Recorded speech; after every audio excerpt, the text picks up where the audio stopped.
झारखंड की धरती से जोहार बच्चों। इस वीडियो में हम लोग क्लास 10th के लिए झारखंड बोर्ड द्वारा जारी 2020-2021 का जो फर्स्ट टर्म का जो एग्जाम होने वाला था दिसंबर में, उसके लिए मॉडल सेट जारी किया गया था। उस मॉडल सेट का सेट 2 हम लोग किसमें सेट 2 देखेंगे। झारखंड बोर्ड द्वारा जारी मॉडल सेट 2 इस वीडियो में क्या करेंगे, हम लोग देखने जा रहे हैं। इससे पहले सेट 1 कंप्लीट करवा दिया गया है। यदि आपने उस वीडियो को नहीं देखा है तो सबसे पहले जाके उस वीडियो को अवश्य क्या कीजिए, देख लीजिए। देखिए, इस वीडियो में हम लोग इन सवालों के बारे में क्या करेंगे, जानेंगे। इस वीडियो में इन्हीं सवालों को हल करके आपके सामने क्या किया जाएगा, बताया जाएगा। आप इस वीडियो में शुरुआत से लेकर अंत तक बने रहिए, आपको इस वीडियो के माध्यम से निश्चित ही लाभ प्राप्त होगा। चलिए हम लोग सवाल पहला देखते हैं। सर सवाल पहला क्या बोला है? सवाल पहला बोला है कि 140 का अभाज्य गुणनखंडों के गुणनफल के रूप में क्या कीजिए, लिखिए। प्रत्येक सेट में आपको गुणनखंडन फिक्स है कि देगा ही देगा। अधिकांश पॉसिबिलिटी ये बनती है कि एक मतलब सवाल पहला होता है या फिर कहीं भी किसी भी सेट में एक सवाल गुणनखंडन का होता ही होता है। किसी किसी सेट में बाय मिस्टेक ना हो तो बात अलग है। इस मतलब सेट दूसरा में क्या बोला है, सेट दूसरा का पहला ही सवाल है, बोला 140 का अभाज्य गुणनखंडन करना है। सिंपल सा है सर कि 140 का अभाज्य गुणनखंडन करना, आपके पास इस तरीके से ऑप्शन दिए हुए हैं। अब क्या कर सकते हैं, ये देखिए, ये संख्या छोटा है, 140 कोई बड़ी संख्या नहीं है, तो आप इसको किस तरीके से बना सकते हैं। इसको बनाने का दो विधि है। एक तो आप क्या कीजिएगा, एक आप 140 लिखिएगा, 140 को तोड़िएगा, 2 से कितना बार में, उसके बाद कितना जाएगा, फिर 5 से कितना, 7 बार में, मतलब ये फिर 7 से एक बार में कितना आएगा, 2 गुना 2 गुना 5 गुना 7 है।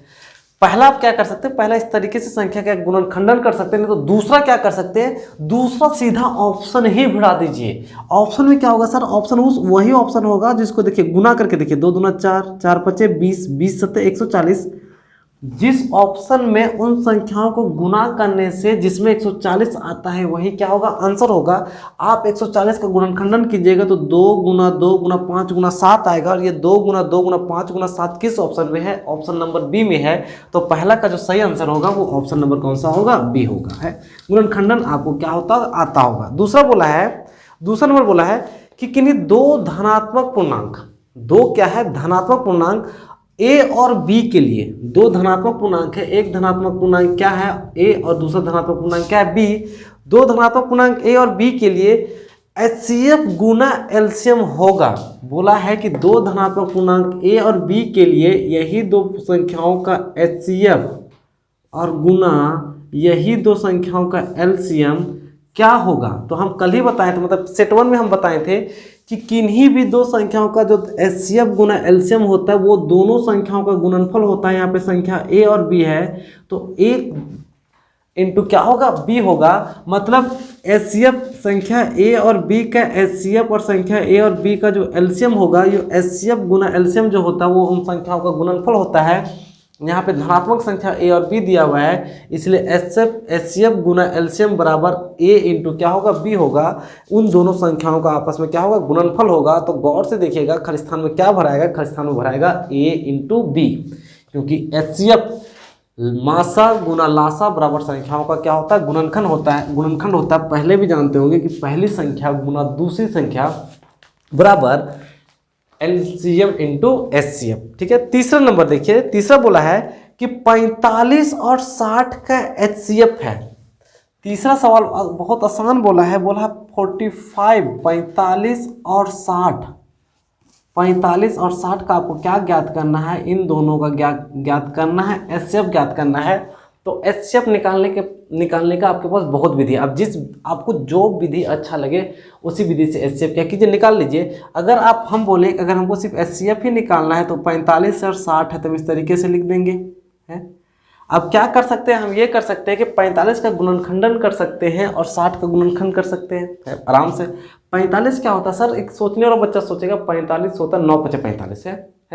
फिर 9 क्या होता है सर, 9 3 × 9 होता है, मतलब 45 का जो गुणनखंडन होगा वो 3 गुना 3 होगा और 5, 3 × 9 = 9 × 5 = 45।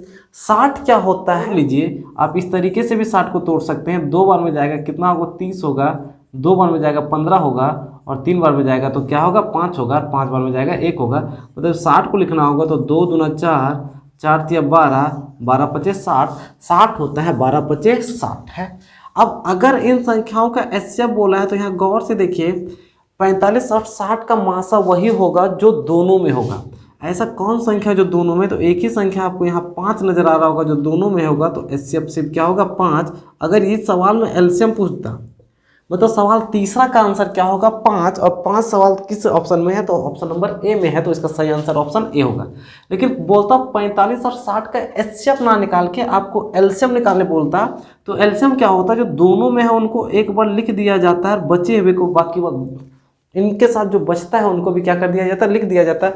यहाँ से ऊपर से क्या बचेगा, यहाँ से 2 3 बचेगा, और नीचे से 2 2 बचेगा, और ये क्या बचेगा 3। इन संख्याओं को गुना कर दीजिए, गुना करने पे जो संख्या आएगा वही इस संख्या का क्या होगा, एलसीएम होगा, और वही क्या होगा, आंसर होगा। ये पहला विधि। दूसरा विधि आप यूक्लिड विभाजन एल्गोरिथम, यूक्लिड का जो विभाजन एल्गोरिथम है उससे भी मासा निकालना आपको आता होगा। 45 और 60 है, तो जो बड़ी संख्या होता है रहती है उसको कहाँ पे लिखा जाता है, बीच में, और छोटी संख्या से क्या दिया जाता है, भाग दिया जाता है।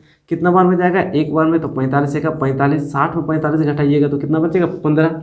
घटाने के बाद क्या होता है, हाँ यहाँ पे एक बात और, हाँ यहाँ पे जो 3 है ना, ये 3 भी दोनों में है, तो 3 भी तो होगा है, इसका मतलब 5 या 15 होगा, और जो आंसर होगा वो ऑप्शन नंबर ए ना होकर ऑप्शन नंबर क्या होगा, सी होगा।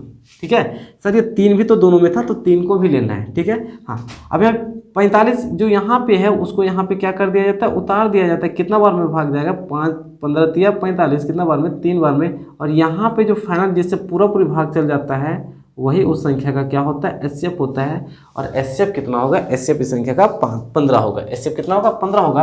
और कोई मिलता तो एचसीएफ में क्या करते, ले लेते हैं। गुणनखंडन कीजिएगा तो जो दोनों में होगा, या फिर 3 संख्या का मासा निकालिएगा जो तीनों में होगा, उसको एक बार गोला घेरा करके नीचे क्या कर दिया जाता है, लिख दिया जाता है, और लिखने के बाद उसको क्या कर दिया जाता है, गुना कर दिया जाता है। मतलब ये सवाल तीसरा का जो आंसर होगा ऑप्शन सी होगा। इस संख्या का एचसीएफ कितना होगा, इन संख्याओं का एचसीएफ होगा आपका 15 है। अगर हम बात चौथा नंबर की बात करें तो चौथा नंबर गौर से देखिए, चौथा बोला है कि 2 धनात्मक पूर्णांक ए तथा बी, 2 धनात्मक पूर्णांक कौन है, ए तथा बी, दिए रहने पे यदि अद्वितीय पूर्ण संख्या Q तथा R विद्यमान हो तो निम्न में से कौन सा कथन सत्य होगा। आप यूक्लिड विभाजन एल्गोरिथम पढ़ते होंगे तो आपको एक बात पता होगा, इससे पहले भी आप एक बात जानते होंगे कि जो भाज्य होता है वो आपका होता है भाजक गुना भागफल जोड़ शेषफल। ये बात तो आप जानते हैं। भाज्य हमेशा क्या होता है, भाजक गुना भागफल जोड़ क्या होता है, शेषफल। तो इसका मतलब है कि इस सिस्टम में मतलब वही ऑप्शन सही होगा जहां पे इन दोनों को आपस में गुना करने के बाद क्या कर दिया गया होगा, जोड़ दिया गया होगा है। यहाँ पे भाज्य को ए बोला गया है, भाजक को बी लिया गया है, भागफल को क्यू लिया गया है, शेषफल को क्या लिया गया है, आर लिया गया है। ये यूक्लिड विभाजन एल्गोरिथम में भी होता है कि भाज्य ए बराबर होता है। आप मेरे वीडियो में जाइएगा तो मेरे वीडियो में आपको मतलब वहाँ पे देखने को मिलेगा कि जब हम यूक्लिड विभाजन एल्गोरिथम बता रहे थे, प्रश्नावली 1.1 बता रहे थे, वहाँ पे स्पष्ट बताए थे भाज्य बराबर भाजक गुना भागफल जोड़ क्या होता है, शेषफल। भाज्य को ए लिया जाता है, भाजक को बी, शेषफल को क्यू, और आर शेषफल को आर। सर रिमाइंडर शेषफल आर होता है, इसलिए आर होता है, मतलब इस तरीके से होता है। यूक्लिड ये बता के क्या है, यूक्लिड ये बता के गया है, बस इतना ही जानिए। तो सर इनके बीच क्या होगा, गुना होगा, ये क्या होगा, जुड़ेगा, मतलब ए बराबर क्या होगा, बी क्यू प्लस आर, मतलब वही ऑप्शन सही होगा जहां पे इन संख्याओं को गुना करने के बाद क्या किया गया है, जोड़ा गया है। तो सर ऑप्शन ए नहीं होगा क्योंकि यहाँ पे घटाया गया है। ऑप्शन बी होगा, ऑप्शन बी इसी रूप में है। ऑप्शन सी नहीं होगा क्योंकि बी और क्यू को क्या किया गया, भाग किया गया है। ऑप्शन डी नहीं होगा क्योंकि बी से क्यू को क्या किया गया, भाग किया गया है। कौन सा ऑप्शन होगा, भाज्य बराबर भाजक गुना भागफल जोड़ शेषफल, मतलब वही आंसर होगा जहां पे 2 संख्याओं को दो संख्याओं को आपस में गुना करके अगला संख्या शेषफल को क्या कर दिया गया, जोड़ दिया गया, मतलब ऑप्शन बी इसका क्या होगा, सही आंसर होगा। चलिए सवाल 5वां देखिए। सवाल 5वां बोला है कि यदि बहुपद, एक क्या है, बहुपद है। बहुपद आपका कौन सा है, स्पष्ट बोला है, यदि एक बहुपद x का स्क्वायर माइनस का 9x प्लस का a के शून्यकों का गुणनफल 8 है। ये जो बहुपद है इनके शून्यकों का गुणनफल 8 है। शून्यकों का गुणनफल का मतलब होता है अल्फा गुना बीटा, तो इनके शून्यकों का गुणनफल कितना है 8 है, तो बराबर में 8, तो इनके शून्यक है। तो आपके पास इस तरीके से 4 ऑप्शन दिया हुआ है, तो बोला इनका शून्यक कौन होगा। तो चलिए जरा देखते हैं कि क्या है। सर ये द्विघात बहुपद होता है, आपको पता है कि द्विघात बहुपद किस रूप का होता है, तो द्विघात बहुपद का जो स्टैंडर्ड रूप होता है हम यहाँ पे लिख रहे हैं। द्विघात बहुपद का जो स्टैंडर्ड रूप है हम यहाँ पे लिख रहे हैं। द्विघात बहुपद होता है ax² प्लस का bx प्लस का c इक्वल टू किसके बराबर होता है 0 के बराबर है। जहाँ पे a कौन होता है x² का गुणांक a होता है, b कौन होता है x का गुणांक b होता है, बिना चर वाला क्या होता है c होता है। तो यहाँ पे आप यहाँ से तो निकाल ही सकते हैं a x² किससे गुणा किया गया 1 से, b निकाल सकते हैं x किससे गुणा किया गया माइनस से, और यहाँ पे c निकाल सकते हैं, c का मान कौन होगा a, c का मान a, क्योंकि यहाँ पे लास्ट में वो होता है जो बिना ये रहता है, बिना एक्स वाई के साथ रहता है वही c होता है, तो c के यहाँ कुछ भी नहीं है तो क्या है a है। बोले शून्यकों का गुणनफल माइनस क्या है ना, शून्यकों का गुणनफल क्या है 8 है। अब क्या आपको पता है कि अल्फा गुना बीटा का मान 8 है, तो अल्फा गुना बीटा क्या होता है, तो आपको पता होगा अल्फा गुना बीटा होता है c/a, अल्फा प्लस बीटा होता है माइनस b/a, और अल्फा गुना बीटा होता है c/a। ये शून्यकों का गुणनफल 8 दिया है, इसका मतलब है कि c/a का मान क्या दिया हुआ है 8 दिया हुआ है। अब यहाँ से तुलना कीजिए, यहाँ से तुलना क्या कीजिए, a का मान 1 होगा तो c का मान क्या होगा 8 होगा, मतलब c के यहाँ पे a है, इसके जगह पे a ना होके ये क्या होगा 8 होगा। कहाँ से निकालें, यहाँ से। शून्यकों का गुणनफल 8 दिया हुआ था, शून्यकों का गुणनफल मतलब अल्फा गुना बीटा मतलब c/a का मान क्या है 8, तुलना कर देंगे नीचे से a का मान 1 तो c का मान 8, यहाँ पे देखो a का मान 1 तो c का मान क्या है 8 है। अब तो यहाँ पे c के जगह पे 8, तो यहाँ c का मान 8 रख दिए हैं। अब जब c का मान 8 रखे तो इसका शून्यक निकालें, तब इसको मिटा देते हैं। अब देखिए ये एक द्विघात बहुपद है। और द्विघात बहुपद आपको हल करना आता है, बोलिएगा जी बहुत अच्छे तरीके से आता है। इनको गुणा किया जाता है, इसका गुणांक 1 है, 1 और 8 को गुणा करने से क्या आएगा 8 को इस तरीके से तोड़ना है कि जोड़ने घटाने से क्या आएगा 9 आएगा। तो यार 1 × 8 है, यहाँ पे इसको लिख सकते हैं x², 9x को क्या लिख सकते हैं 8x, और माइनस का 1x और प्लस का 8 तो प्लस का 8। क्या है इन दोनों में क्या लेना है कॉमन, यहाँ से कॉमन x आएगा, यहाँ से x माइनस क्या बचेगा 8, यहाँ से कॉमन का माइनस का 1 आएगा। जब माइनस कॉमन निकलता है तो इसको क्या करता है, ये माइनस है तो प्लस माइनस क्या कर देता है माइनस कर देता है 8। इन दोनों को क्या लिखा जाता है एक बार लिखा जाता है, मतलब x - 8 होगा। और यहाँ से क्या बचा, यहाँ से x बचा, यहाँ से माइनस का 1 बचा, और ये सभी किसके बराबर होते हैं, ये हमेशा किसके बराबर होता है 0 के बराबर। इसका मतलब x - 8 भी 0 के बराबर होगा, x - 8 किसके बराबर होगा 0 के बराबर, और ये जो x - 1 है ये भी x - 1 भी किसके बराबर होगा 0 के बराबर। तो यहाँ से x का मान कितना आएगा 8, और यहाँ से x का मान कितना आएगा 1, मतलब जो इसका शून्यक है इसका शून्यक 1 और क्या है 8 है। अब देखिए अरे यही तो शून्यक होता है सर, पहला जो निकला वो अल्फा का मान निकलता है, दूसरा जो निकला किसका निकला मान निकलता है बीटा का मान निकलता है, तो वही आंसर होगा जहाँ पे 8 हरी क्या होगा 1 होगा। तो ऑप्शन 1 देखिए, ऑप्शन ए बोला है -1 और -8 ये तो होने वाला नहीं है। ऑप्शन बी बोला है 1 और -8 ये होने वाला नहीं है। ऑप्शन सी बोला है -1 और 8 ये नहीं होने वाला, तो ऑप्शन डी होगा 1 और 8। तो इस सवाल 5वां का जो सही आंसर होगा वो ऑप्शन नंबर कौन सा होगा डी होगा। चलिए उम्मीद है कि आपको इतना करने के बाद समझ आया होगा। सवाल 6 देखिए, सवाल 6 क्या बोला है, बोले यदि अल्फा बीटा बहुपद x² + 2x + 1 के शून्यक है। बोला है कि अल्फा और बीटा शून्यक है, किसके शून्यक है, ये शून्यक है x² + 2x + 1 कि क्या है शून्यक है। तो आपको बताना है कि 1/अल्फा + 1/बीटा क्या होगा, और आपके पास 4 क्या है ऑप्शन है। बोला अल्फा और बीटा इसके शून्यक है, अल्फा और बीटा इसके क्या शून्यक है, तो सबसे पहले इसके शून्यक तो निकाल लीजिए, सबसे पहले इसका क्या निकाल लीजिए शून्यक निकाल लीजिए। और शून्यक निकालने के लिए इस द्विघात बहुपद का क्या करना पड़ेगा गुणनखंडन करना पड़ेगा। गुणनखंडन बोलेगा आता है, कैसे होगा सर x² का गुणांक क्या है 1 और 1 को गुणा करने से क्या आएगा 1। अब 1 को इस तरीके से तोड़ना है कि जोड़ने घटाने से बीच वाला आना चाहिए, बीच में क्या है 2, तो 1 तो भाई एक ही तरीके से टूटेगा 1 का 1। अब यहाँ पे आपको क्या करना है, लिखना पड़ेगा x का स्क्वायर। 2x को क्या लिख सकते हैं, 2x को 1x प्लस 1x लिख सकते हैं, प्लस का 1। ये बात तो आप बहुत पहले से जानते होंगे, बोलिएगा बहुत अच्छा है। इन दोनों और इन दोनों में क्या लिया जाता है, कॉमन लिया जाता है। यहाँ ये हर बार किसके बराबर होता है, 0 के बराबर। इसको लिखते जाइए। x 2 बार, यहाँ x 1 बार है, कितना बार कॉमन निकलेगा, 1 बार। यहाँ से x बचेगा और यहाँ से क्या बचेगा, 1। ये प्लस, इन दोनों में कुछ भी कॉमन नहीं, तो कुछ भी कॉमन नहीं होना मतलब क्या होता है, 1 होता है। मतलब इन संख्याओं में 1 से क्या किया गया, गुना किया गया। यहाँ जब कुछ भी कॉमन नहीं निकला तो x प्लस क्या बचा, 1, और ये किसके बराबर, 0 के बराबर है। अब यहाँ से आ जाइए, यहाँ से इन दोनों के बदले 1 बार लिखा जाता है, तो यहाँ से x प्लस 1 लिखेंगे, और यहाँ x और यहाँ 1 बचा, तो यहाँ भी x प्लस 1 लिखेंगे, किसके बराबर होगा, 0 के बराबर। मतलब कि x प्लस 1 किसके बराबर होगा, 0 के बराबर। तो यहाँ से x का मान क्या आएगा, माइनस का 1 है। अब ये अल्फा यहाँ से भी लीजिएगा तो यहाँ से भी बीटा का मान क्या आएगा, माइनस का 1। मतलब अल्फा का भी मान माइनस का 1 और बीटा का मान भी माइनस का 1। तो यहाँ पे बैठा दीजिए, 1 मान कितना आया, -1, लेकिन माइनस नीचे रहता है, नहीं ऊपर चल जाता है। ये प्लस 1, बीटा का मान कितना आया, -1, तो माइनस नीचे रहेगा, नहीं ऊपर चल जाएगा। माइनस प्लस क्या हो जाएगा, माइनस हो जाएगा। और 1 तो हर संख्या के नीचे रहता ही, तो -1 और -1 जुड़ के कितना हो जाएगा, -2। और ये सिंपल सा क्या होगा, आंसर। हमने यहाँ से अल्फा और बीटा का मान निकाला, -1 तो, और यहाँ पे -1 और -1 क्या क्या रख दिए, माइनस नीचे नहीं रहता, माइनस ऊपर चला जाता, तो -1 और -1 जुड़ेगा तो माइनस का क्या होगा, 2 होगा। तो इसका जो सही आंसर होगा ऑप्शन नंबर बी होगा, माइनस का क्या होगा, 2 होगा। ठीक है।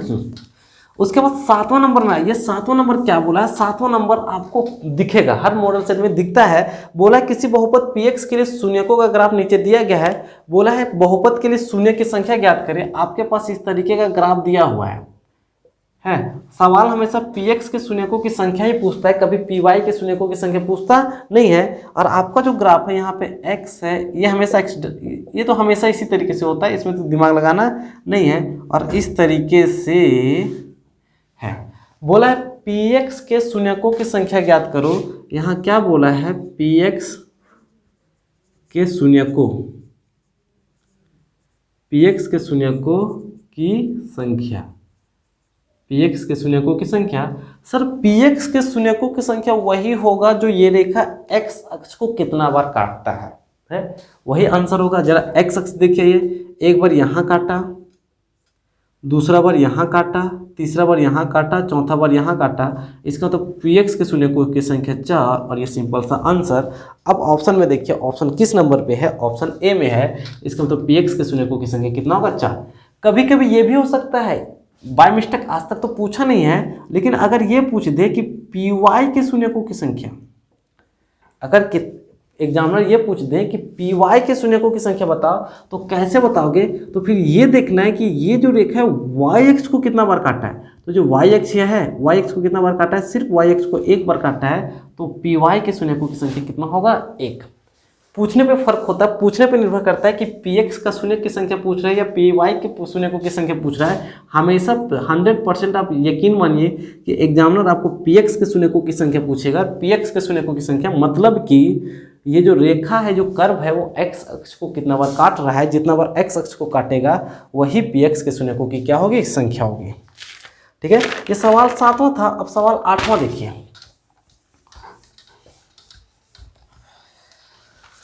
सवाल 8वां बोला है कि समीकरण युग्म है। समीकरण युग्म है क्या है, a1x plus b1y plus c1 equal to 0 तथा a2x plus b2y plus c2 equal to 0 में यदि a1 बाई a2 बराबर b1 और b2 बराबर c1 बाई c2 है, तो समीकरण हम कल पिछले वीडियो में बताए थे कि अगर समीकरण में a1 बाई a2 बराबर b1 बाई b2 बराबर c1 बाई c2 होता है, तो इसका मतलब है कि उस समीकरण का अनेक हल होगा।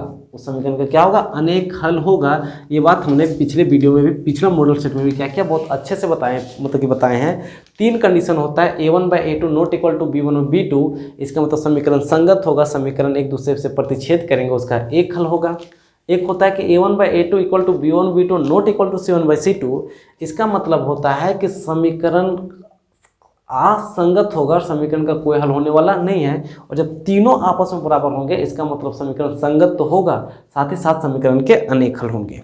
ठीक है। हाँ, सवाल 9वां की तरफ आते हैं। अगर सवाल 9वां देखिए, बहुत आसान है। क्या बोला है, बोला रेखाएं 3x प्लस 2 के वाई बराबर 2 एक रेखा का समीकरण दिया गया है। वो रेखा का समीकरण क्या है, बोला है 3x plus 2ky equal to 2 और 2x plus 5y plus 1 equal to 0 समांतर है।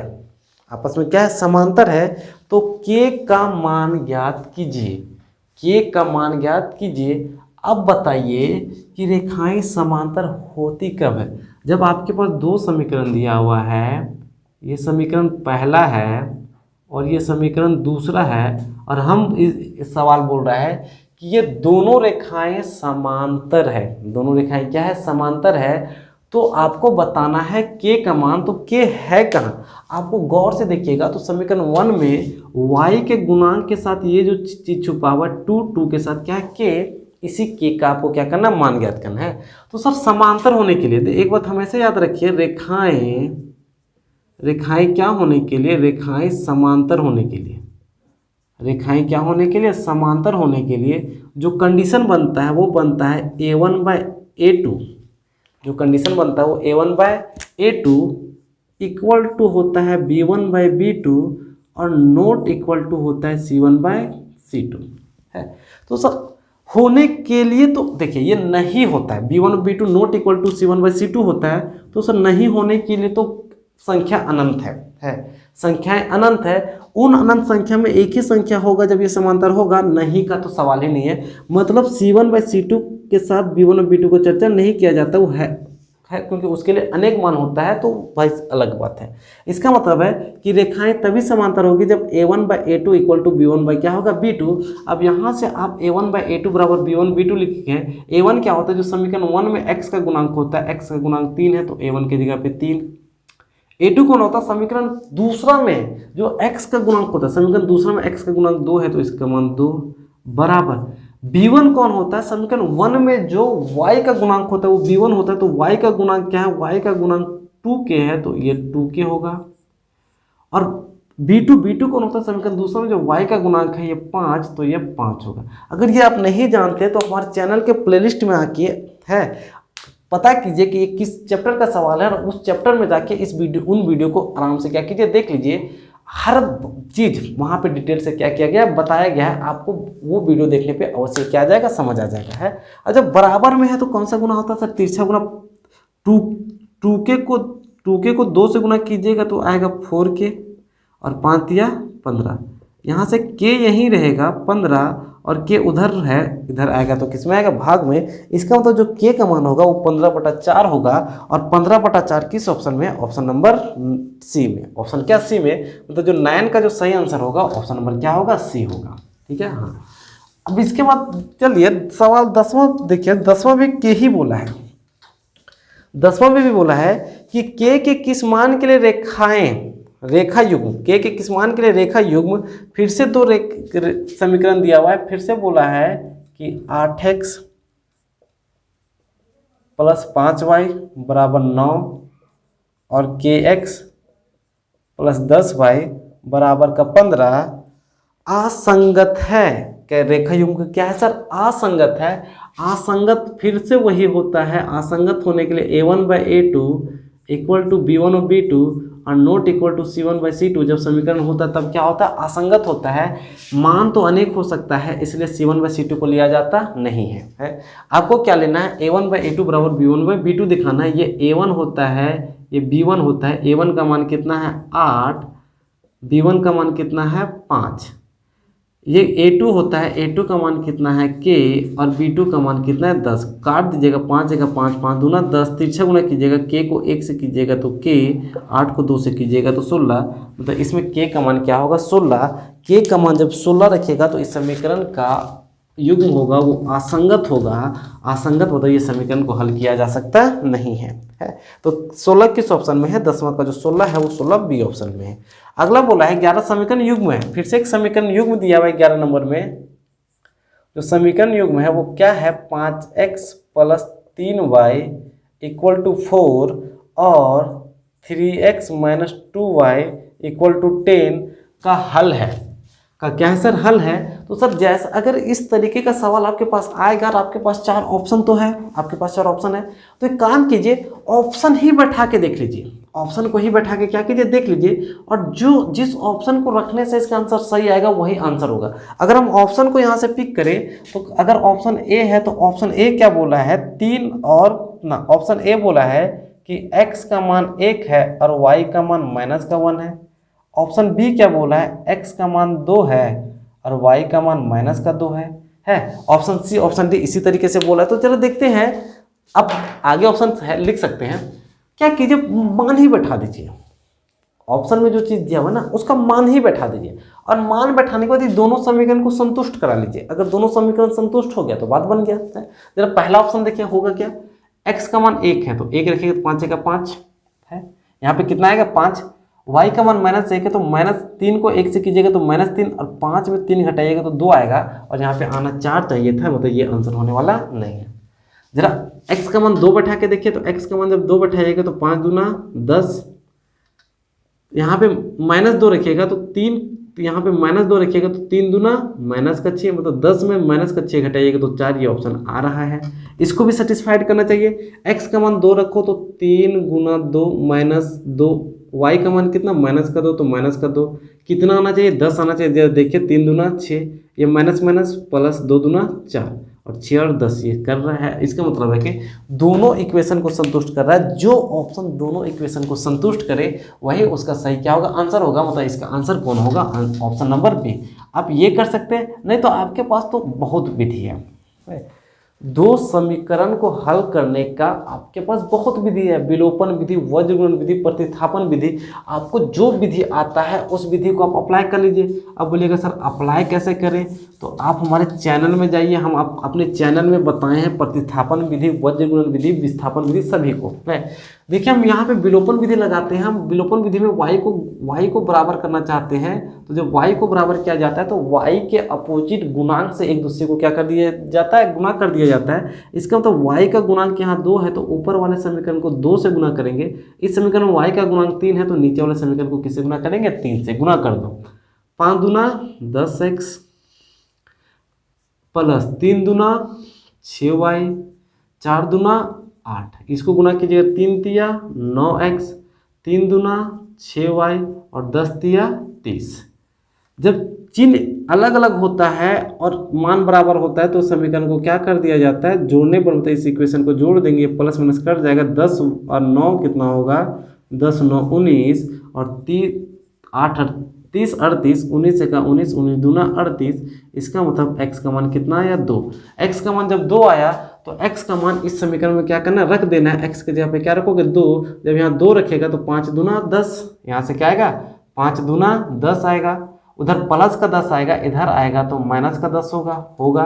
अब 3 देखिए, 3 यहाँ इसके साथ किस में है, गुणा में, उधर जाएगा तो भाग में। y का मान 4 में 10 को घटाइएगा तो माइनस का 6 और 3 गुना में था, भाग में आएगा तो माइनस का क्या 2 और y का मान माइनस का क्या होगा, 2 होगा।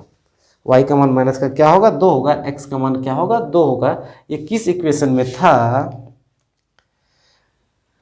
ठीक है, ये ऑप्शन नंबर किस में था, बी में। आप इस तरीके से भी सवालों को आसानी से क्या कर सकते हैं, हल कर सकते हैं। आपकी मर्जी कि आप सवाल को किस तरीके से क्या करते हैं, बनाते हैं।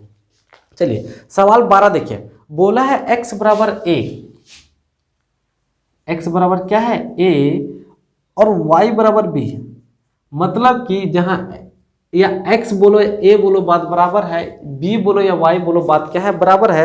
समीकरण के लिए आपके पास फिर से एक समीकरण दिया हुआ है, बोला है x माइनस वाई बराबर 2 और x plus y equal to 4 का हल है। और फिर से आपके पास ऑप्शन दिया हुआ है, ऑप्शन बैठा दीजिए, सीधा ऑप्शन को उठाइए और ऑप्शन को सीधा समीकरण में क्या कीजिए, बैठाइए। जो ऑप्शन समीकरण को संतुष्ट करता है वही आंसर होगा। अगर ऑप्शन समीकरण को संतुष्ट नहीं कर रहा है तो आंसर वो नहीं होगा। आप इस चीज़ का उपयोग सीधा एग्जाम में भी कर सकते हैं, नहीं तो आप इस समीकरण को हल कर सकते हैं, इसमें तो कोई दिक्कत नहीं। इस समीकरण को क्या कर दो, जोड़ने पे, तो समीकरण को जोड़ दो, ये दोनों कट जाएगा। 1x 2x 4 2 6, यहाँ से 2 1 2 2 3 6। x का मान कितना है, 3। x का मान 3 बोलो और x किसके बराबर, a के बराबर, या मतलब a का मान 3। a का मान क्या, 3। अब देखो ऑप्शन किस में है, a 3 किस में है। अगर ऑप्शन कटता है तो काटो, नहीं तो x का मान 3 है, इस समीकरण में फिर से y की जगह बैठा दो, y का मान कुछ ना कुछ निकल जाएगा और वही आपका क्या होगा, आंसर होगा। अरे सर x का मान 3 है तो यहाँ पे 3 बैठाओ, 3 माइनस का y बराबर का 2 था, माइनस y यहीं रहेगा 2, ये प्लस का 3 है, उधर जाएगा तो माइनस का 3 आएगा, 2 में 3 घटेगा, माइनस का 1 आएगा, ये घटेगा माइनस माइनस, y का मान कितना आएगा 1, x का मान 3 और y का मान 1 किस समीकरण मतलब किस ऑप्शन में है, तो आपको नजर आ रहा होगा ये ऑप्शन नंबर सी में है, मतलब 12 का सही आंसर कौन होगा, 12 का सही आंसर ऑप्शन क्या होगा, सी होगा। चलिए 13 नंबर देखिए, फिर से 13 नंबर रैखिक समीकरण युग, फिर से एक रैखिक समीकरण युग दिया हुआ है, वो क्या है रैखिक समीकरण युग, 5x plus 2y equal to 16 और 7x माइनस का 4y इक्वल टू 2 का हल है और ऑप्शन इस तरीके से ऑप्शन ए दिया हुआ है कि जो x का मान है वो 2 है और y का मान है 3 है। ऑप्शन बी दिया हुआ है कि x का मान 2 है, y का मान 1 है। ऑप्शन सी बोला है कि x का मान 1 है, y का मान 3 है। ऑप्शन डी जो बोला है वो x का मान 0 है, y का मान 3 है। अब इस तरीके से आपके पास दो समीकरण दिया हुआ है, इस तरीके से आपके पास 4 ऑप्शन दिया हुआ है।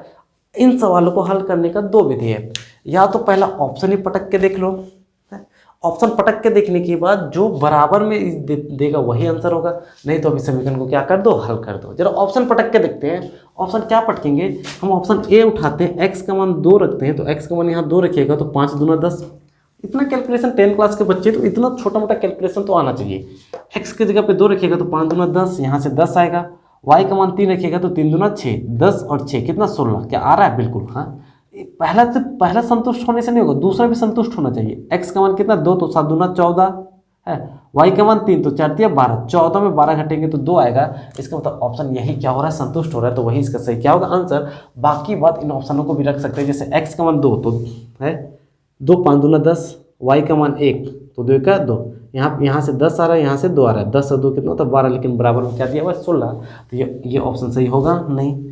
इस ऑप्शन में देखिए x का मान 1 तो x का मान 1, 5 का 5, y का मान 3 तो 3 दूना 6, यहाँ से 5 का 5 और 6 5 क्या 11, बराबर में क्या आना था 16, ये ऑप्शन नहीं होगा, मतलब ये संतुष्ट नहीं कर रहा है। ऑप्शन डी बैठा के देखो, x का मान 0 तो x का मान 0 बैठाओगे तो ये पूरा 0 हो जाएगा। y का मान 3 तो 3 दूना 6, इधर तो इधर से पूरा क्या रहा है 6, उधर बराबर में क्या 16, आना कितना था 16, आ कितना रहा है 6, मतलब ये ऑप्शन डी भी होने वाला नहीं है। पूरा जो ऑप्शन है वो कौन होगा, ऑप्शन ए। आप ये कर सकते हैं, नहीं तो आप इन सवालों को बना सकते हैं, आपको बनाने में कोई हर्ज नहीं। आप यहाँ पे कौन सा विधि लगा लीजिए, विलोपन विधि। विलोपन विधि में अगर y को आप विलोप करना चाहेंगे तो यहाँ 4 है, इसका गुणांक 2 है, तो इस समीकरण को 2 से गुणा कर दीजिए। गुणा करने के बाद विलोपन विधि का उपयोग कीजिए, आपका सही आंसर में क्या होगा, आप सही आंसर में क्या आइएगा, पहुँच जाइएगा। चलिए है हाँ, अगला बोला है 14 नंबर काफी इंपॉर्टेंट है सर। 14 नंबर हम अभी बता दे रहे हैं, ये सवाल आपके पास आएगा। 14 नंबर क्या बोला है, 14 नंबर जो बोला है वो बोला है कि निम्नलिखित में से कौन द्विघात समीकरण है, निम्नलिखित में से कौन द्विघात समीकरण है। और ऑप्शन ए है x इंटू एक्स प्लस 1 बराबर x प्लस 2 और x माइनस 2। ऑप्शन जो बी है वो है x माइनस 2 का होल स्क्वायर बराबर का 2x माइनस का 3। ऑप्शन जो सी है वो है x माइनस 3 बराबर का x स्क्वायर का माइनस 5। और ऑप्शन डी है x प्लस 2 का होल क्यूब x का स्क्वायर माइनस का 4। बोला निम्नलिखित में से कौन द्विघात समीकरण है। तो आपको पता होगा द्विघात समीकरण उसको कहा जाता है जिसका अधिकतम घात क्या है, 2 है। अब क्या करेगा, कुछ बच्चा इसमें करेगा कि इस समीकरण को बनाने लगेगा, बिल्कुल अच्छा मेहनती बच्चा होगा वो समीकरण को क्या करेगा, बनाएगा। लेकिन कुछ बच्चा दिमाग लगाएगा, कुछ बच्चा क्या लगाएगा, दिमाग लगाएगा। वो क्या दिमाग लगाएगा, वो सोचेगा द्विघात बहुपद होने के लिए तो भाई स्क्वायर बचा होना चाहिए है। बोला निम्न में से कौन द्विघात बहुपद है, मतलब द्विघात बहुपद होने के लिए स्क्वायर बचा होना चाहिए है, ना तो स्क्वायर से कम आना चाहिए, ना तो स्क्वायर से ज़्यादा आना चाहिए, ना तो स्क्वायर से कम रैखिक समीकरण बनना चाहिए, ना तो स्क्वायर से ज़्यादा क्यूब रूट बनना चाहिए। मैं मतलब क्या बचना चाहिए, सिर्फ स्क्वायर बचना चाहिए। तो जैसे दिमाग लगा कैसे स्क्वायर बचेगा, देखिए बराबर के इधर जब वो हल करेगा तो सोचेगा कि यहाँ से ब्रैकेट खोलेंगे x और x गुना करने से x का स्क्वायर आएगा है, यहाँ भी गुना करेगा बराबर के उधर x और x गुना करने से x का स्क्वायर आएगा, इधर बराबर के इधर भी एक्स स्क्वायर प्लस में, इधर भी बराबर के इधर एक्स स्क्वायर प्लस में, ये प्लस और प्लस तो कट जाएगा और कहीं भी बाद में एक्स स्क्वायर आने की कोई पॉसिबिलिटी नहीं रही, मतलब ऑप्शन ए होने वाला नहीं है। इस तरीके से कर लेगा। इधर ये इसमें बोलेगा, अगर सी नंबर बोलेगा फिर बोलेगा एक्स एक्स गुना करने से एक्स का स्क्वायर आएगा है, और उधर पहले से एक्स का स्क्वायर है तो ये एक्स स्क्वायर ये एक्स उसका कट जाएगा, मतलब ये एक्स स्क्वायर बचा ही नहीं, तो ये आंसर नहीं होगा। यहाँ पे ए प्लस बी का होल क्यूब है, ए प्लस बी का होल क्यूब में ए का क्यूब आता है, इधर ए का क्यूब आएगा क्या, उधर ए का क्यूब है नहीं, उधर ए का क्यूब नहीं है, मतलब ए का क्यूब कटने वाला नहीं है। जब ए का क्यूब नहीं कटेगा तो वो तो त्रिघात बहुपद हो जाएगा, द्विघात बहुपद होगा नहीं, और जब 3 ऑप्शन कट जाएगा तो ऑप्शन बी होगा। ऑप्शन बी कैसे होगा सर, यहाँ ए माइनस बी का होल स्क्वायर है तो मतलब ए का स्क्वायर, मतलब यहाँ पे एक्स का स्क्वायर होगा, और इधर एक्स का स्क्वायर नहीं है, मतलब ये एक्स का स्क्वायर अब कटने वाला नहीं है, एक्स का स्क्वायर कटने वाला नहीं है। और कुछ भी करे कीजिएगा एक्स स्क्वायर कटेगा ही नहीं, तो आंसर वही होगा, द्विघात बहुपद होगा तो आंसर क्या होगा, वही होगा जो नहीं कटेगा है। तो इसका सही आंसर होगा ऑप्शन नंबर कौन सा होगा, बी है।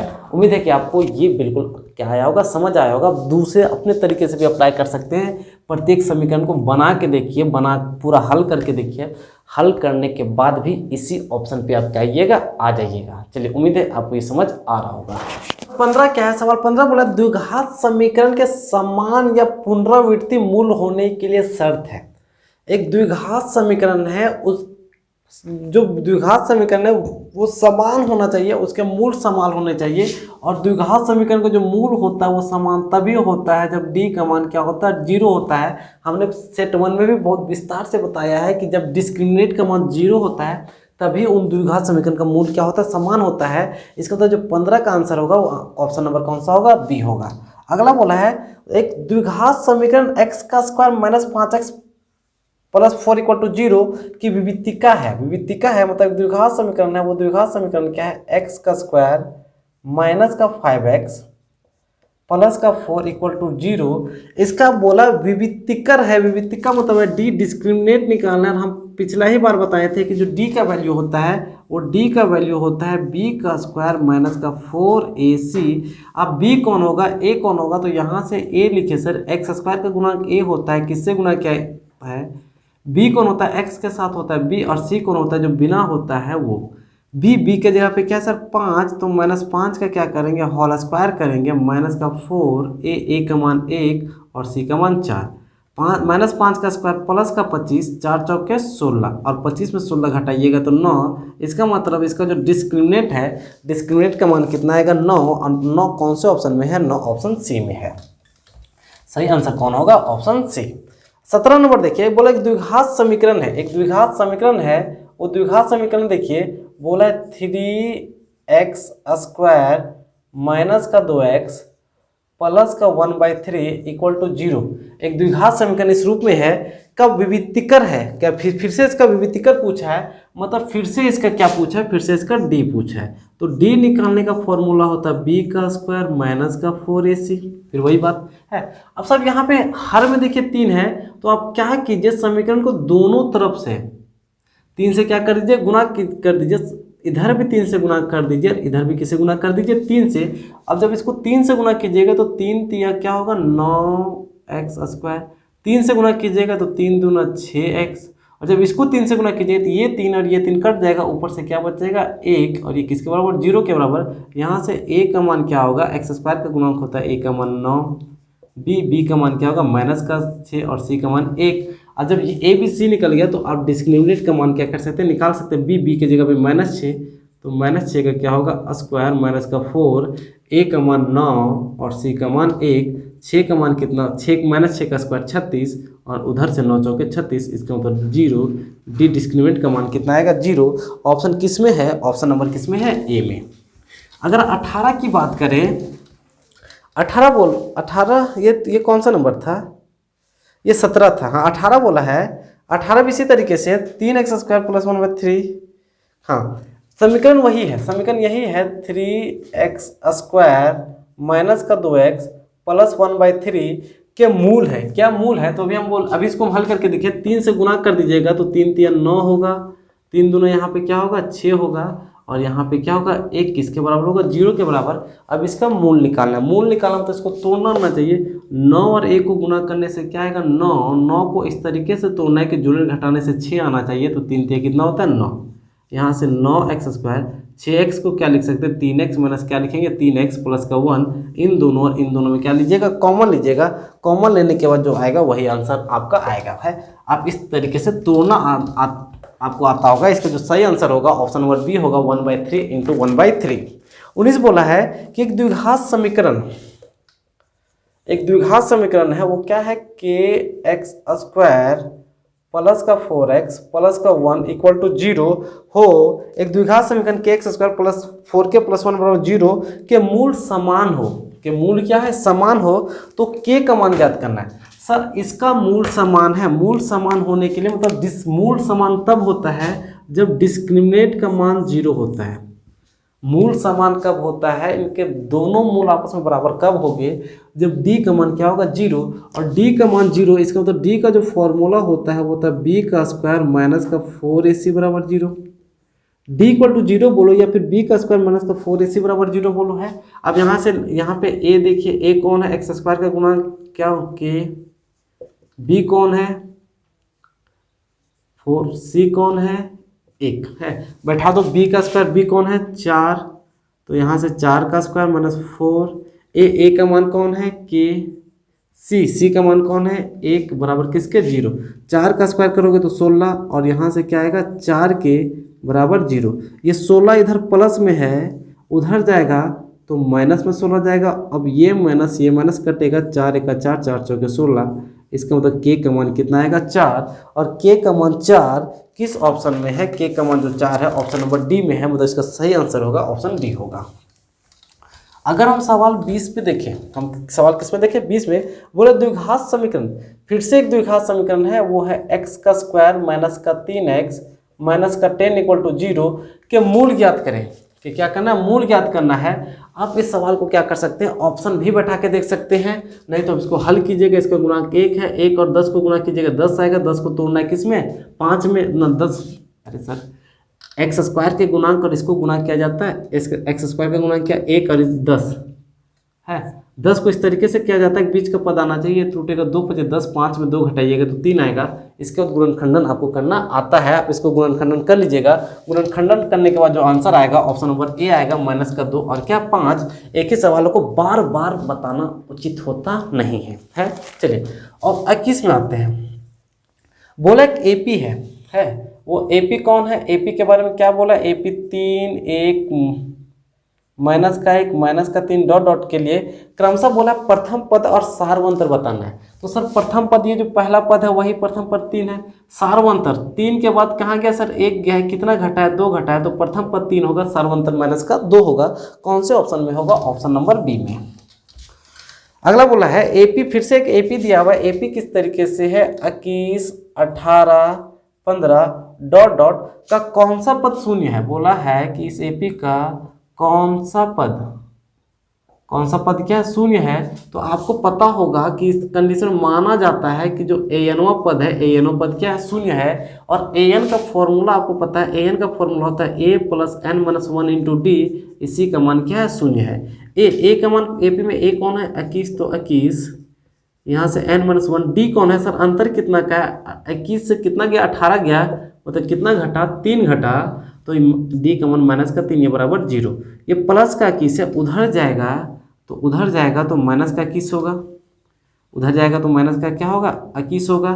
सर ये गुना में देखिए, इधर गुना में माइनस का 3 है, इधर जाएगा तो भाग में माइनस का 3 होगा।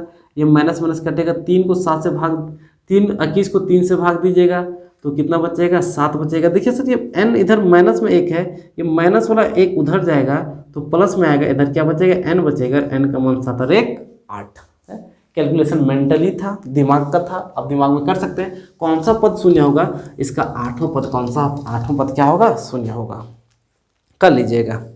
फिर से एक एपी दिया हुआ है, एपी अबर क्या है 7 13 19 डॉट डॉट 205 में कितने पद है, आपको पदों की संख्या बताना है। तो आपको फिर से पता होगा कि मान लिया जाता है कि ये जो है यही आपका एनवा पद है, इसका मतलब an का मान कितना है सर 205 है। सर ये सब वीडियो को बहुत विस्तार से हम अपने YouTube चैनल में बताए हैं। अगर आपने हमारे YouTube चैनल का वीडियो प्रश्नावली 5.1 और प्रश्नावली 5.2 का नहीं देखा है तो आप क्या कीजिए, आप एक बार हमारे चैनल से अवश्य घूम के आइए। आप हमारे चैनल के प्लेलिस्ट में जाइए, प्लेलिस्ट में जाने के बाद क्लास 10th में जाइएगा और क्लास 10th के मैथ का प्लेलिस्ट में जाइएगा तो सबसे जो ऊपर करते जाइएगा तो प्रत्येक प्रश्नावली 1 by 1 सीक्वेंस में क्या क्या सजाया गया है, वहाँ पे इन सब चीज़ों को बहुत गौर से क्या क्या बहुत अच्छे तरीके से बताए हैं। आप एक बार उन वीडियो को अवश्य क्या कीजिए, देख लीजिए। है an का मान 205 है, 205 लिख दिए। an का जो फॉर्मूला होता है वो होता है a + n-1 इंटू डी, 205 तो 205 है। अब यहाँ पे देखिए a का मान कितना सर, a पर पहला पद होता है, पहला पद कौन है 7, तो यहाँ पे 7 n-1 d सर 7 के बाद 13 गया, कितना बड़ा 6 बड़ा, तो d का मान कितना 6, 7 से 13 हाँ बराबर का 205 तो 205। देखिए सर ये 7 प्लस में है, इधर देखिए ये 7 प्लस में है, प्लस में 7 प्लस में है मतलब उधर जाएगा तो माइनस में होगा है। अब 205 में 7 को घटाइएगा तो क्या 198 होगा, बोलिए बिल्कुल। अब यहाँ देखिए 6 गुना में है, 6 जब गुना में उधर जाएगा तो भाग में जाएगा, कितना होगा 6 तिया 18 है, कितना है 33। अब 33 में देखिए एक इधर किस में माइनस में उधर जाएगा तो प्लस में आएगा, मतलब n का मान कितना होगा 33 और 1 34। मतलब इस एपी में कितने पद है, इस एपी में पूरे 34 पद है। ऑप्शन नंबर कौन सा होगा, ऑप्शन बी है। दिमाग लगाते रहिए, आपके पास उतना दिमाग तो होगा कि आप बराबर के इधर गुना में भाग में जोड़ है घटाव ये क्या कर सकते कर सकते। बोला 6 से विभाज्य प्रथम 40 घन पूर्णांकों का योग करना है। बोला है 6 से भाग जाने वाले प्रथम 40 घन पूर्णांकों का योग ज्ञात करना है। तो 6 से भाग जाने का मतलब 6 का पहाड़ा है। बोला प्रथम 40, अरे सब 40 कौन आएगा, 40वां वही आएगा जो 6 से गुना कीजिएगा, 6 से गुना कीजिएगा 40 में क्या होगा 200। अब बोलेंगे 6 का प्रथम 3 पूर्णांक, तो सर 6 का प्रथम 3 पूर्णांक 6 12 18, ये तीसरा नंबर में 18 कैसे आया, बोले 6 का पूर्णांक तो 6 था, हम तीसरा पद निकाले तो 3 से गुना कर दीजिए, तो 40वां पद कौन होगा, 6 का पूर्णांक बोला तो 6 को 40 से गुना कर दीजिएगा तो वही 6 होगा है। बोला योग ज्ञात कीजिए, योग मतलब Sn ज्ञात कीजिए। Sn का जो फॉर्मूला होता है n/2 इंटू क्या होता है a + l होता है। l कितना है सर, टोटल 40 पद बोला है तो यहाँ पे 40/2 होगा। a का मान कौन है, पहला पद 6 है, l का मान कितना 240 तो 240। इसको कीजिएगा तो काटिएगा 20 आएगा, यहाँ से क्या आएगा 20 और 240 को 6 जोड़िएगा तो 246। इनको क्या गुना कर दीजिए, 6 दूना 12, 4 दूना 8, 8 हर एक कितना होगा 9 और 2 दूना 4, 1 0 1 0, ये 49 20 होगा और 49 20 किस नंबर पे है, ऑप्शन नंबर सी में है। इसका मतलब सही ऑप्शन कौन होगा, ऑप्शन नंबर सी है। ये Sn का फॉर्मूला होता है सर, Sn का formula n/2 into a + l होता है। आप क्या करते होंगे जानते होंगे, नहीं तो हम इस संबंधित जो एपी का जो योग वाला जो वीडियो है वो बहुत जल्द आपके इस चैनल में क्या करेगा आ जाएगा। आप इस चैनल से जुड़े रहिए, आपको Sn का फॉर्मूले का वीडियो अवश्य देखने को मिलेगा। 25 नंबर बोला है कि सभी खलिस्थान त्रिभुज समरूप होते हैं। तो स्वाभाविक बात है कि सभी समबाहु त्रिभुज समरूप होते हैं। प्रश्नावली 6.1 में जानते होंगे, उसमें खलिस्थान में दिया गया है कि सभी वर्ग समरूप होते हैं, सभी वृत्त समरूप होते हैं और सभी समबाहु त्रिभुज क्या होते हैं, समरूप होते हैं। 3 चीज सवाल को 3 रूप में दे सकता है। सभी बोलेगा सभी क्या क्या समरूप होते हैं, तो पहला याद रखिएगा कि सभी वर्ग समरूप होते हैं, दूसरा याद रखिएगा कि सभी वृत्त समरूप होते हैं और तीसरा याद रखिएगा कि सभी समबाहु त्रिभुज, सभी समबाहु त्रिभुज क्या होते हैं, समरूप होते हैं। इन तीनों के बारे में आप क्या कीजिए, याद रख लिए, इन तीनों में कोई एक ही ऑप्शन होगा और जो ऑप्शन होगा वही क्या होगा, सही आंसर होगा। चलिए उम्मीद है सभी वर्ग समरूप होते हैं, सभी वृत्त समरूप होते हैं, सभी समबाहु त्रिभुज क्या होते हैं, समरूप होते हैं। ये 26 नंबर बोला है ए बी आकृति दिया हुआ है, ए बी सी में डी समांतर बी सी है। आपके पास इस तरीके से आकृति दिया हुआ है, यहाँ पे ए है, बी है, सी है और यहाँ से डी ई खींचा है, यहाँ से डी है, ई है। बोले ये रेखा और ये रेखा समरूप है। ये थेल्स पर में, ये कौन सा पर में है, थेल्स पर में है और कुछ कुछ मान दिया हुआ है। बोला ए ई का मान 1.8 है, भाई सही है। इसका मान 5.4 है, इसका मान 7.2 है, तो इसका मान निकालना, इसका मान क्या है x है। दिमाग लगाइए कैसे होगा। थेल्स पर में क्या होता है पता है, इसका बटा इसका, मतलब जितना ये लिया जाता है उतना ये लिया जाता है। मतलब ऊपर से क्या लीजिएगा x, नीचे से क्या लीजिएगा 7.2 बराबर, इस ऊपर से क्या लीजिएगा 1.8, नीचे से क्या लीजिएगा 5.4, यहाँ से कट जाएगा 0 0, मतलब पॉइंट हट जाएगा। 18 36 18 दिया 54, यहाँ से काटिएगा 3 दूना 6 3 चौके 12, कितना या 2.4, वहाँ जाके गुना होगा तो आंसर क्या आएगा 2.4 है। आप इस तरीके से सोच सकते हैं ना, तो आपके पास दिमाग होगा तो आप इस तरीके से भी सोच सकते हैं। कैसे सोचिएगा, देखिए ऐसे सोचिएगा, बोलिएगा ये पॉइंट हटा दो भाई, 18 यहाँ से पॉइंट यहाँ से हटा दो, मतलब 18 को 54 लिखा है, मतलब कितना गुना किया है, इसका मतलब तिगुना किया है। 18 तिया 54 होता है। अब हमको बोलिएगा कि हमको 72 लाना है। अब किस संख्या का तिगुना 72 होता है, किस संख्या का तिगुना 72 होता है, तो बोलिएगा कि सर 24 का तिगुना 72 होता है, मतलब यहाँ पे 24 होगा, पॉइंट हर बार एक था तो यहाँ पॉइंट होगा। हाँ सर, इसका आंसर होगा 2.4। ये थेल्स पर में है सर, ये कौन सा पर में है, थेल्स पर में है। अगला बोला है यदि एक त्रिभुज के दो कोण एक अन्य त्रिभुज के दो कोण के क्रमशः बराबर है। सब दो कोण अन्य त्रिभुज के दो कोण के क्रमशः क्या है, बराबर है, तो दोनों त्रिभुज समरूप होगा। सर दो कोण दोनों कोण के बराबर है तो समरूपता कसौटी सिर्फ कौन सा, एंगल से है। दो कोण उस कोण के बराबर है तो समरूपता कसौटी कौन होगा, कोण बराबर है तो सर साइड एंगल साइड का तो सवाल ही नहीं, समरूपता कसौटी कौन होगा, एंगल। 28 नंबर बोला है निम्न में से कौन सा त्रिभुजों की सर्वांग समता कसौटी नहीं है। बोला कौन सा त्रिभुजों का सर्वांग समता कसौटी नहीं है, और ऑप्शन आपके पास इस तरीके से है। पहला बोला side side side, option B बोला है angle angle angle, option C बोला है एंगल साइड एंगल, और ऑप्शन डी बोला है साइड एंगल साइड। बोला निम्न में से कौन सर्वांग समता कसौटी नहीं है, तो हम बता देना चाहते हैं सर ये सवाल ही गलत है।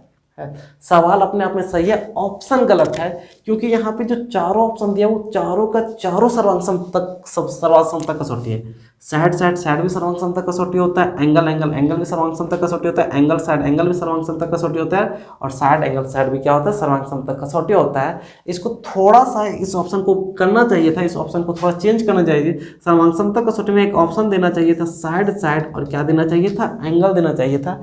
इन चारों ऑप्शन में एक ऑप्शन साइड साइड एंगल होता, तब जाके ये आंसर क्या होता, सही होता। आपका जितना भी ऑप्शन दिया हुआ सभी सर्वांग समता कसौटी है, इसका मतलब इनमें से कोई भी आंसर होने वाला नहीं है। ऑप्शन को थोड़ा सा मॉडिफाई करना चाहिए था, सर्वांग समता कसौटी साइड साइड एंगल देना चाहिए था। ये सर्वांग समता कसौटी नहीं है, इस तरीके से ये सवाल बनता, अन्यथा ऑप्शन का चारों सर्वांग समता कसौटी है। अब सर्वांग समता कसौटी क्लास 9 में पढ़े होंगे। हम जानते हैं कि कोरोना के काल में हम 9 क्लास पढ़ के आए नहीं हैं, ये हो सकता है आपके पास समस्या। अगला बोला है कि दो समरूप त्रिभुजों के क्षेत्रफल का अनुपात बराबर है। दो समरूप त्रिभुज है, इनके क्षेत्रफल का इसका क्षेत्रफल का अनुपात आपस में बराबर है, तो त्रिभुज निश्चित रूप से होगा। तो सर हमेशा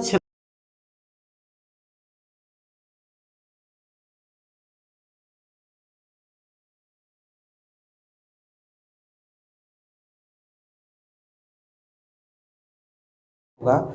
ऑप्शन सवाल 30 देखिए, बोला ए बी सी एक समद्विबाहु त्रिभुज है। ठीक है, ए बी सी एक समद्विबाहु त्रिभुज है, जिस समद्विबाहु त्रिभुज है, ए बी सी एक समद्विबाहु त्रिभुज है। समद्विबाहु त्रिभुज का मतलब वैसा त्रिभुज जिसका दो भुजा आपस में क्या है, बराबर है, जिसमें एंगल सी समकोण है। तो सर इस तरीके से समद्विबाहु त्रिभुज बनाइए कि ए बी सी और एंगल सी कितना 90 डिग्री।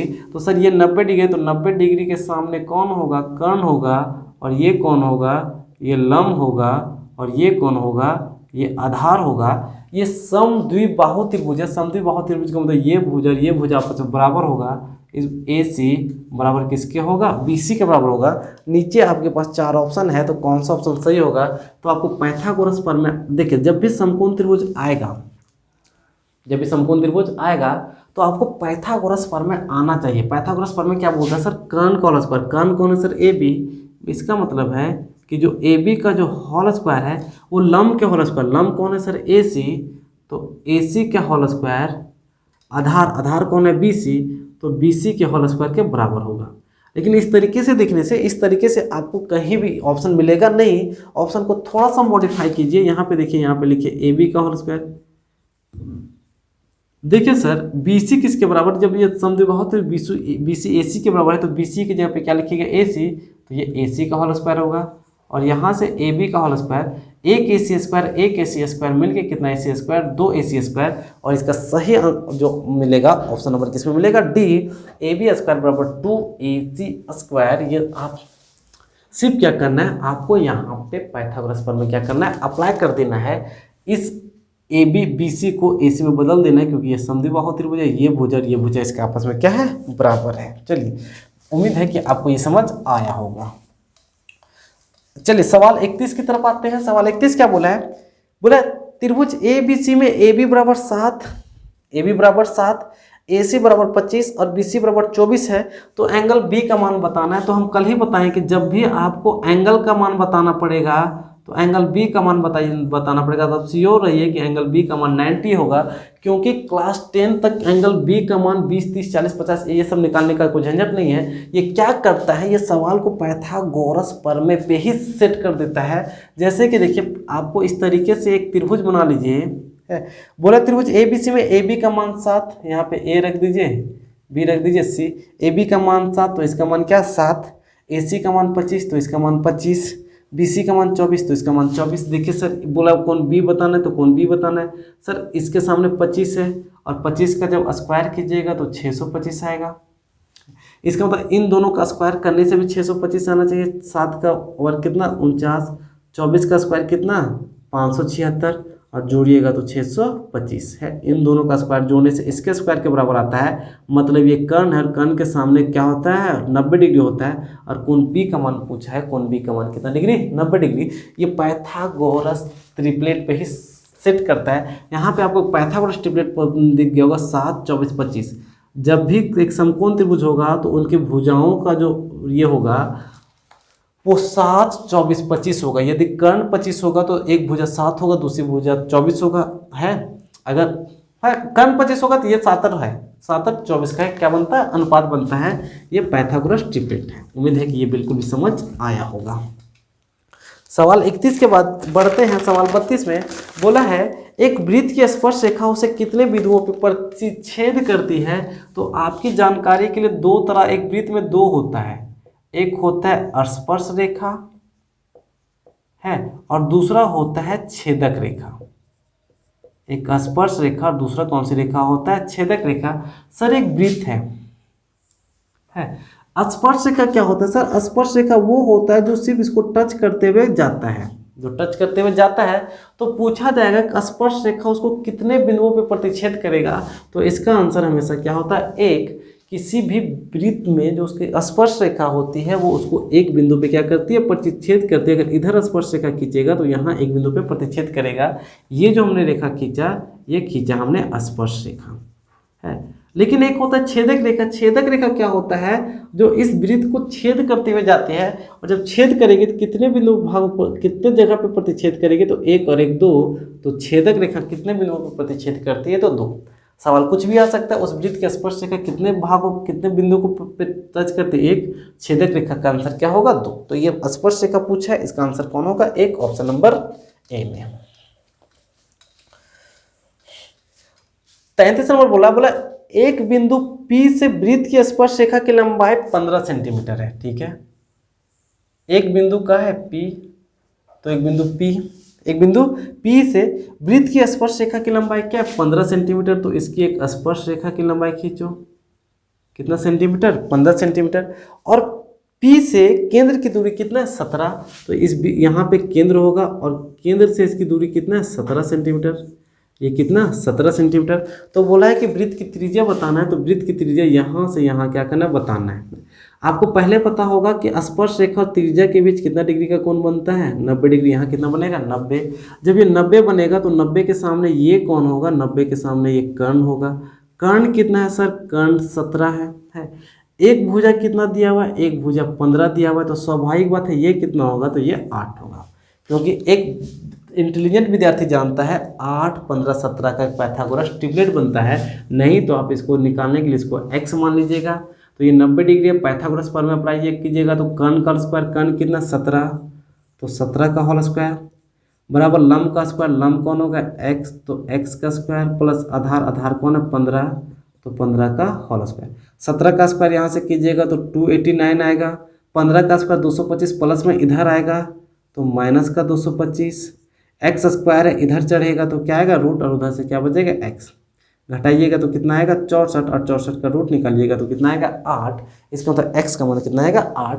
आप 8, 15, 17 भी पाइथागोरस ट्रिपलेट क्या कर सकते हैं, याद कर सकते हैं। अब कुछ लोग बोलेगा कि कितना पाइथागोरस ट्रिपलेट याद करेंगे, कुछ ही पाइथागोरस ट्रिपलेट है सर, उसको आप क्या कर लीजिए, याद कर लीजिए।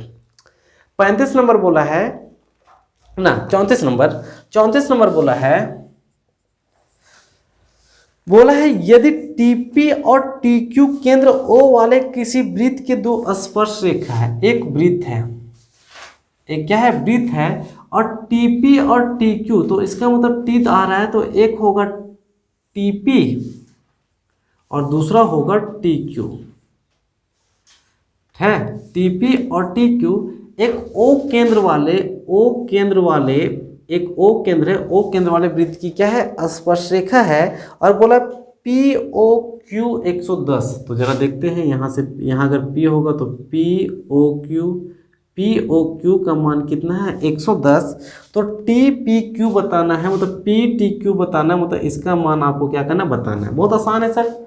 देखिए सर ये स्पर्श रेखा है और ये त्रिज्या है, स्पर्श रेखा और त्रिज्या के बीच कितना का कोण बनता है 90 डिग्री का। यहाँ भी कितना डिग्री का कोण बनेगा 90 डिग्री का है।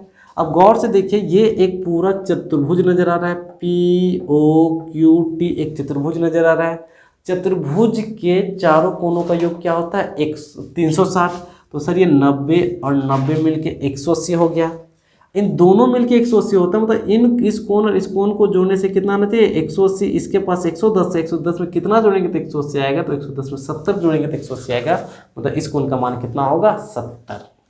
इस तरीके का सवाल आएगा तो अब ये भी याद रखिए कि यहाँ वाला कोण और यहाँ वाला कोण को जोड़ने से कितना आता है 180 आता है। अगर 110 ना देके अगर यहाँ वाला 100 देता तो यहाँ वाला कोण कितना होता 80 होता। अगर यहाँ वाला कोण 90 देता तो यहाँ वाला कोण कितना होता 90 होता। इन दोनों को जोड़ने से क्या आता है 110 आता है। सवाल में क्या था, सवाल में यहाँ पे 110 दिया हुआ था, तो इसका सही आंसर होगा वहाँ कितना डिग्री होगा 70 डिग्री होगा है। हाँ चलिए सवाल 35 की तरफ आते हैं।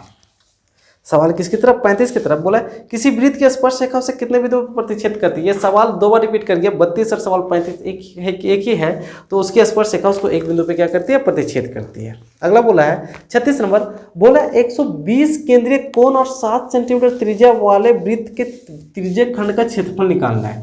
एक वृत्त है जिसका कोण कितना दिया हुआ है, जिसका एंगल जो दिया हुआ है वो दिया हुआ है 120 और त्रिज्या कितना है 7। तो बोला त्रिज्यक खंड का क्षेत्रफल, तो त्रिज्यक खंड का क्षेत्रफल जानते हो, त्रिज्यक खंड का जो क्षेत्रफल होता है वो थीटा बटा 360 पाई आर स्क्वायर होता है। थीटा के जगह पे 120, 360, पाई का मान 22 बटा 7, आर 7 गुना 7। अब इसको हल कर दीजिए, ये 7 कटेगा कितना बार में 3 बार में। अब कुछ तो कटेगा नहीं, 22 को 7 से गुना कीजिएगा तो 154, नीचे से 3 ये सेंटीमीटर स्क्वायर। कौन से ऑप्शन में, ऑप्शन नंबर किस में है बी में है। आपको त्रिज्यक खंड का क्षेत्रफल पता होना चाहिए। अगला बोला है एक वृत्त के चतुर्थांश का क्षेत्रफल ज्ञात कीजिए। एक वृत्त का किसका ज्ञात करना है चतुर्थांश का क्षेत्रफल। तो सबसे पहले आपको चतुर्थांश का क्षेत्रफल पता होना चाहिए।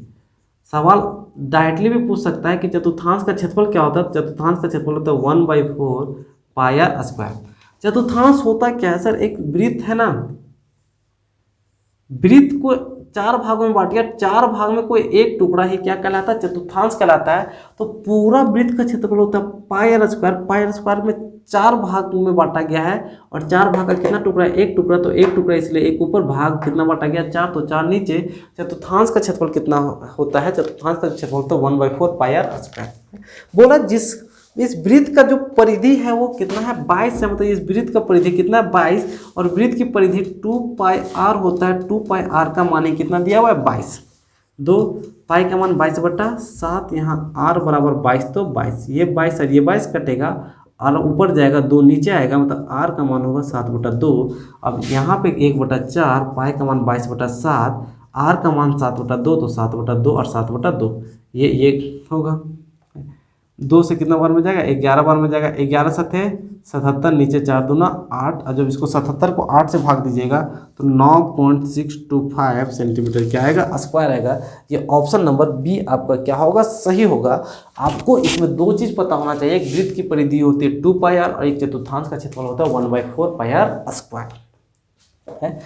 37 नंबर देखिए, बोला है एक अर्धवृत्त पे बना कौन होता है, एक अर्धवृत्त पे बना कौन होता है। तो आप हमेशा हमेशा के लिए याद रख लीजिए, क्या याद रखिएगा कि एक अर्धवृत्त है एक केंद्र है। ये जब व्यास खींचा जाता है तो व्यास इसको 2 भाग में बांटता है, ऊपर वाले में एक नीचे में। तो एक भाग को जब मिटा दीजिएगा तो ये आधा वृत्त होगा, और आधा वृत्त में जब भी कहीं भी परिधि पे कहीं भी कोण बनता है, इन व्यास को लेकर आप कहीं भी कोण बनाइएगा, ये हमेशा कितना डिग्री बनता है, 90 डिग्री। तो जो अर्धवृत्त पे बना कोण होता है वो कितना डिग्री का होता है, 90 डिग्री। आप इस तरीके से समझिए कि अगर ये व्यास खींचा गया है तो यहाँ से लेकर आप कहीं भी कोण बनाइए, इस वृत्त की परिधि पे, इस वृत्त की परिधि पे कहीं भी जब कोण बनाइएगा तो वो कोण कितना डिग्री होगा, 90 डिग्री। अर्धवृत्त पे बना कोण हमेशा कितना डिग्री का होता है, 90 डिग्री का। तो इसका सही आंसर होगा, अर्धवृत्त में बना कोण क्या होता है, समकोण होता है 90 डिग्री। मतलब कौन सा कोण, समकोण। अगर हम इस आगे 39 में आए तो बोला है यदि 7 सेंटीमीटर त्रिज्या वाला एक वृत्त है, एक वृत्त है, ये क्या है सर, वृत्त है जिसकी त्रिज्या कितना, 7 सेंटीमीटर, एक लघु वृत्तखंड का क्षेत्रफल 12 है। वृत्तखंड क्या होता है सर, आपको ये बात भी पता होना चाहिए है। दो ये जो होता है इनके बीच का ये जो खंड होता है इनको कहते हैं वृत्तखंड है। तो कुछ लोग बोलेगा कि सर बड़ी कंफ्यूजन है, तो सर इस तरीके से जो होता है, और इस पूरे भाग को कहते हैं, जो पूरा भाग होता है इसको कहते हैं त्रिज्याखंड। ये छोटी सी अंतर है, 2 त्रिज्याओं के बीच के भाग को त्रिज्याखंड कहते हैं, और ये जो 2 चाप के बीच, त्रिज्याओं के बीच ये जो ऊपर वाले को छोड़ के होता है उसको वृत्तखंड कहते हैं। तो बोला है कि इस वृत्तखंड का जो क्षेत्रफल है वो वृत्तखंड का क्षेत्रफल आपका दिया हुआ है 12 सेंटीमीटर स्क्वायर है, और इसकी त्रिज्या कितनी है, 7 सेंटीमीटर है। बोला 7 सेंटीमीटर त्रिज्या वाले एक वृत्त के लघु वृत्तखंड का क्षेत्रफल 12 सेंटीमीटर स्क्वायर है। तो दीर्घ वृत्तखंड का क्षेत्रफल ज्ञात करना है। मतलब कि दीर्घ वृत्तखंड कौन होगा सर, ये लघु को छोड़ दीजिएगा तो ऊपर जितना बचेगा वो क्या बचेगा, दीर्घ वृत्तखंड बचेगा। तो दीर्घ वृत्तखंड का क्षेत्रफल कैसे निकलता है, यहाँ पे देख लीजिए, दीर्घ वृत्तखंड का क्षेत्रफल, जब भी आपको लघु वृत्तखंड का क्षेत्रफल दिया रहेगा और दीर्घ वृत्तखंड का क्षेत्रफल निकालना होगा, तो दीर्घ वृत्तखंड का क्षेत्रफल का निकालने का सिंपल सा फॉर्मूला होता है, वो वृत्त का क्षेत्रफल होता है, और वृत्त के क्षेत्रफल में घटा दिया जाता है लघु वृत्तखंड के क्षेत्रफल को। लघु वृत्तखंड के क्षेत्रफल को क्या कर दिया जाता है, घटा दिया जाता है। अब ये बात याद रख लीजिए, वृत्त का क्षेत्रफल क्या होता है, पाई आर स्क्वायर। लघु को घटा देंगे, लघु कितना, 12, पाई का मान कितना, 22/7, आर का मान कितना, 7 स्क्वायर करेंगे तो 7 × 7 12, ये कटेगा, 22 सत्ते 154, 154 में 12 घटा देंगे तो कितना आएगा, 144। मतलब दीर्घ वृत्तखंड का जो ये ऊपर वाला पूरा वृत्तखंड का क्षेत्रफल है वो 144 सेंटीमीटर क्या है, स्क्वायर है। 144 142 आएगा, 12 घटाएंगे तो 144 आएगा, ठीक है। 142 आएगा, 100 कितना आएगा, 42 आएगा। तो इस पूरे का 142 सेंटीमीटर क्या है, स्क्वायर है। ये सही क्या होगा, आंसर होगा।